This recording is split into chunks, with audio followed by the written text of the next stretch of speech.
আসসালামু আলাইকুম রহমতুল্লাহ বারাকাতু। সবাইকে শিক্ষামূলক চ্যানেল আরিফ একাডেমিতে স্বাগতম। আশা করি সবাই ভালো আছেন, সবাই ভালো থাকবেন, সুস্থ থাকবেন সে প্রত্যাশা নিয়ে শুরু করছি আজকে শিক্ষামূলক টিউটোরিয়াল।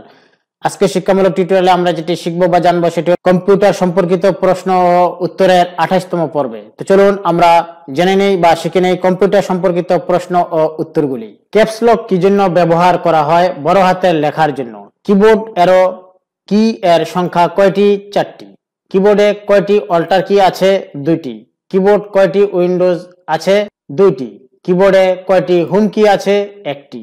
এই ছিল আজকের এই চমৎকার টিউটোরিয়ালটি। আল্লাহ হাফেজ।